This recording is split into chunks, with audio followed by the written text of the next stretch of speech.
మనం బ్రతికి ఉండడానికి అవసరమైన ముఖ్యమైన ప్రక్రియ శ్వాస తీసుకోవడం. అంత ముఖ్యమైన పని అసలు మన ప్రమేయం లేకుండానే జరగడం అనేది నిజంగా ఒక అద్భుతం.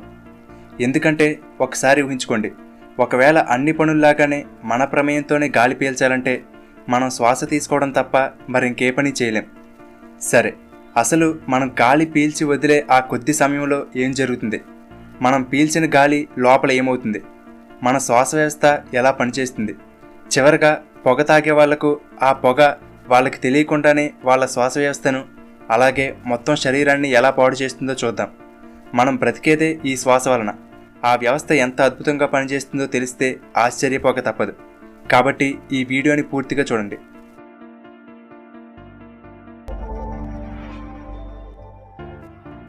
మనం ఆక్సిజన్ తీసుకుని కార్బన్ డైఆక్సైడ్ని వదులుతామని మనకు తెలుసు.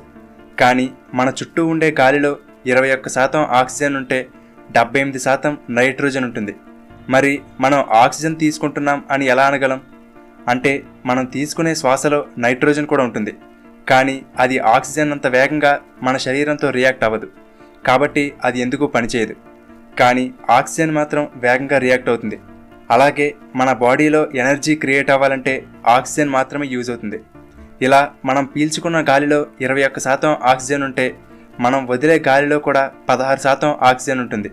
అంటే మనం తీసుకునే దానిలో 5% ఆక్సిజన్ మాత్రమే మనం ఉపయోగించుకుంటున్నాం. మిగిలిన ఆక్సిజన్ మరలా బయటకు వచ్చేస్తుంది. ముందుగా మన శ్వాస వ్యవస్థ ముక్కు నుండి మొదలవుతుంది. మన ముక్కు లోపలి చర్మం మ్యూకస్తో తడిగా ఉండి చిన్న చిన్న వెంట్రుకలు కలిగి ఉంటుంది. మనం పీల్చిన గాలిలో ఉండే దుమ్ము, ధూళి అనేవి ఈ లోపల అతుక్కుపోయి ఆగిపోతాయి. అలాగే ఊపిరితిత్తుల్లోకి వెళ్లే గాలి అనేది తడిగా మరియు కొద్దిగా వేడిగా లోపలికి వెళ్ళాలి. లేకపోతే ఊపిరితిత్తుల్లోని లోపలి పొరలు దెబ్బతింటాయి. అందుకే ముక్కు లోపల నాజల్ క్యావిటీ అనే భాగంలో రక్తనాళాలు మనం పీల్చిన గాలిని వేడిగా తయారు చేస్తే ముక్కు లోపలి గోడల మీద ఉండే మ్యూకస్ గాలిని తడిగా మారేలా చేస్తుంది. మీకు తెలుసా, మన ముక్కుకి ఉన్న 2 రంధ్రాలలో ఒక సమయంలో ఒక రంధ్రం మాత్రమే పూర్తిగా పనిచేస్తుంది. అంటే ఒక రంధ్రం ద్వారానే శ్వాస తీసుకోవడం, వదలడం జరుగుతుంది. కావాలంటే ఒకసారి మీరు కూడా చెక్ చేసుకోండి. ఎందుకంటే మన ముక్కు లోపల టిష్యూస్ ఉంటాయి. ఒక సమయంలో కుడి ముక్కు రంధ్రంలోని టిష్యూస్ ఉబ్బి ఆ రంధ్రాన్ని మూసేస్తాయి. అప్పుడు ఎడమ రంధ్రం పూర్తిగా తెరుచుకుని ఉండడంతో శ్వాస దాని ద్వారా జరుగుతుంది. కానీ కుడివైపు రంధ్రం నుండి చాలా తక్కువ బ్రీతింగ్ జరుగుతుంది. కొంత సమయం తర్వాత ఎడమవైపు రంధ్రంలోని టిష్యూస్ ఉబ్బి ఆ రంధ్రాన్ని మూసేస్తాయి. అప్పుడు కుడివైపు రంధ్రం పూర్తిగా తెరుచుకుని శ్వాస దాని ద్వారా జరుగుతుంది. ఈ విధంగా మారుతూ ఉంటుంది. దీనిని నాజల్ సైకిల్ అని అంటారు. సరే, ఇప్పుడు లోపలి నిర్మాణం చూద్దాం. ముందుగా ముక్కు, తర్వాత నాజల్ క్యావిటీ, గొంతు, అక్కడి నుండి లోపల ఊపిరితిత్తుల వరకు విండ్ పైప్ ఉంటుంది. దీనినే ట్రాకియా అని కూడా అంటారు. అక్కడి నుండి ఈ ట్రాకియా అనేది 2 గొట్టాలుగా విడిపోతుంది. వాటిని బ్రాంకై అని అంటారు. అవి మొక్కకి ఉండే కొమ్మల్లా సన్నని వాయు మార్గాలుగా విస్తరించి ఉంటాయి. మీకు తెలుసా, మన ఊపిరితిత్తుల్లో ఈ గాలి మార్గాలన్నీ ఒకదానితో ఒకటి కలిపితే సుమారుగా 2400 కిలోమీటర్ల పొడవు ఉంటుంది. వీటి చివర ఒక స్పాంజ్ టైప్లో చిన్న చిన్న గాలి సంచులుంటాయి. వీటిని ఆల్వియోలై అని అంటారు. ఇటువంటివి మన ఊపిరితిత్తుల్లో సుమారుగా 50 కోట్ల గాలి సంచులుంటాయి. ఒక్కొక్క ఆల్వియోలై అనేది 0.3 మిల్లీమీటర్ సైజులో ఉంటుంది. ఇంత చిన్న ఆల్వియోలై చుట్టూ రక్తనాళాలు చుట్టుకుని ఉంటాయి. మనం పీల్చిన ఆక్సిజన్ ఇక్కడి నుండే రక్తంలో కలుస్తుంది. సరే, మనం గాలి పీల్చడం అనేది మన ప్రమేయం లేకుండా జరుగుతూ ఉంటుంది కదా. అది ఎలాగో చూద్దాం. మన ఊపిరితిత్తులు వాటికవే సంకోచం, వ్యాకోచం చెందలేవు. ఊపిరితిత్తుల కింద డయాఫ్రమ్ అనే ఒక అవయవం ఉంటుంది. అది పైకి కదిలినప్పుడు ఊపిరితిత్తులు దగ్గరగా నొక్కబడి ఊపిరితిత్తుల నుండి గాలి బయటకు వెళ్తుంది. మరలా డయాఫ్రమ్ కిందకు వచ్చినప్పుడు ఊపిరితిత్తులు దూరంగా జరగడంతో బయట నుండి గాలి లోపలికి వెళ్తుంది. ఈ విధంగా మనం ఊపిరి పీల్చడం, వదలడం జరుగుతుంది. మన మెదడులోని ఆటోనమిక్ నర్వస్ సిస్టమ్ అనేది మన ప్రమేయం లేకుండానే ఈ డయాఫ్రమ్ అనేది సంకోచం, వ్యాకోచం చెందేలా చేస్తుంది. దీనివలన నిరంతరం మన శ్వాస కొనసాగుతుంది. బయట వాతావరణంలో ఆక్సిజన్ ఏ లెవెల్లో ఉంది, మన బాడీకి అప్పుడు చేస్తున్న పని ఆధారంగా ఎంత ఆక్సిజన్ అవసరం అనే దానిని బట్టి మనం ఎంత వేగంగా శ్వాస తీసుకోవాలనేది మన మెదడు నిర్ణయిస్తుంది. ఇలా సాధారణంగా ఒక మనిషి రోజుకి సుమారుగా 17,000 నుండి 23,000 సార్లు శ్వాస తీసుకుంటాడు.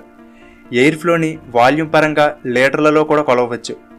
ఆ విధంగా చూసుకుంటే ఒక రోజుకి మనం దాదాపుగా 11,000 లీటర్ల గాలిని పీల్చడం వదలడం జరుగుతుంది. ఇప్పుడు మనం పీల్చిన గాలి లోపలికి వెళ్ళి బయటకు వచ్చే వరకు ఏం జరుగుతుందో చూద్దాం. మనం ఒక్కసారి శ్వాస తీసుకుంటే సుమారుగా 100 క్వింటిలియన్ ఆక్సిజన్ మాలిక్యూల్స్ మన ఊపిరితిత్తులోకి వెళ్తాయి.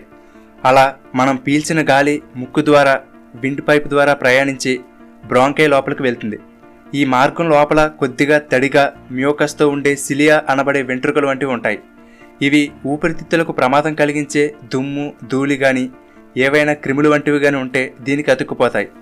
తరువాత మనకు తుమ్ము కానీ దగ్గు కానీ వచ్చినప్పుడు ఆ వేగానికి ఇవన్నీ బయటకు వెళ్ళిపోతాయి. ఇక్కడి నుండి గాలి చివర్లో ఉన్నటువంటి ఆల్వియోలై అనబడే గాలి సంచుల్లోకి చేరుకుంటుంది. ఈ గాలి సంచులకి చాలా సన్నని పొర ఉంటుంది. వీటికి బయట వైపు ఉండే రక్తనాళాలలో రక్తం ప్రవహిస్తూ ఉంటుంది. ఇప్పుడు మనం పీల్చిన ఆక్సిజన్ ఈ పొర గుండా ప్రవేశించి ఎర్ర రక్త కణాలతో కలుస్తుంది. మన శరీరం అనేది కొన్ని కోట్ల కణాలతో నిర్మించబడి ఉంటుంది. ఈ రక్తం మన శరీరం అంతా ప్రవహిస్తూ మన శరీరంలోని ప్రతి కణానికి ఈ ఆక్సిజన్ని అందిస్తుంది. మనం ఏ పని చేయాలన్నా ఎనర్జీ కావాలి కదా, ఆ ఎనర్జీ ఈ ఆక్సిజన్ సహాయంతో తయారవుతుంది. అది ఎలాగో చూద్దాం. మనం తిన్న ఆహారం అనేది గ్లూకోజ్గా మారి మన శరీరంలోని ప్రతి కణంలోకి చేరుకుంటుంది.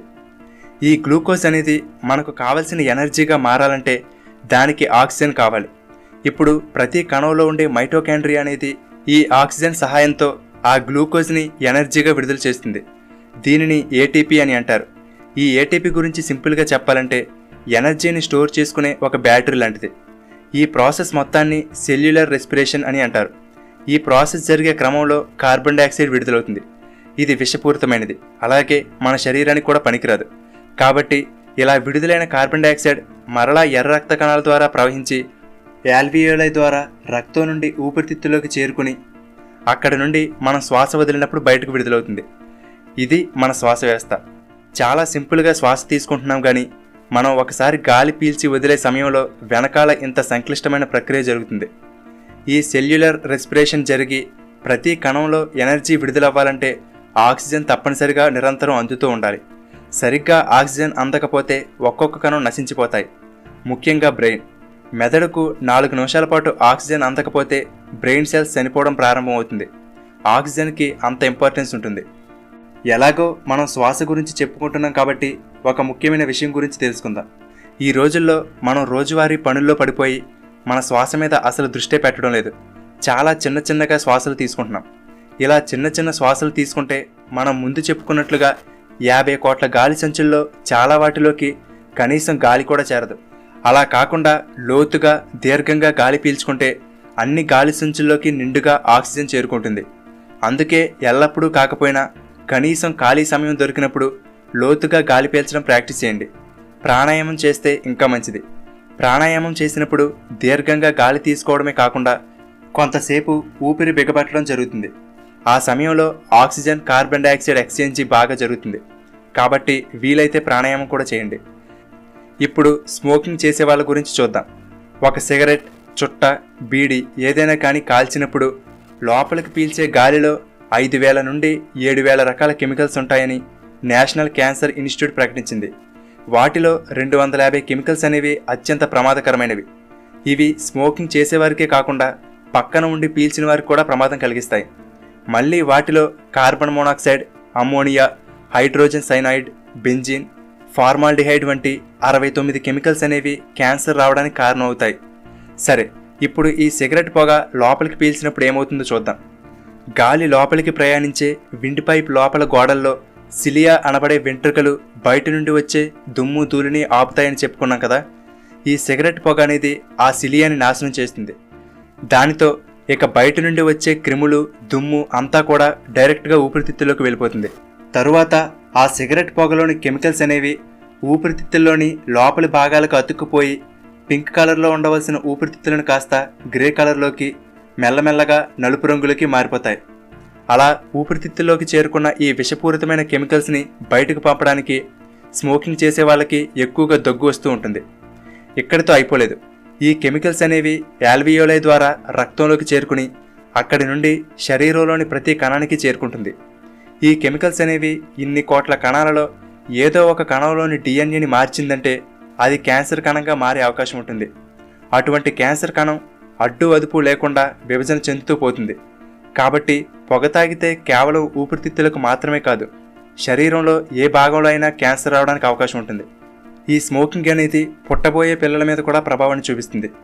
ఈ పొగాకుతో తయారయ్యే చుట్ట, బీడి, సిగరెట్ వంటి వాటిలో నికోటిన్ అనే పదార్థం ఉంటుంది.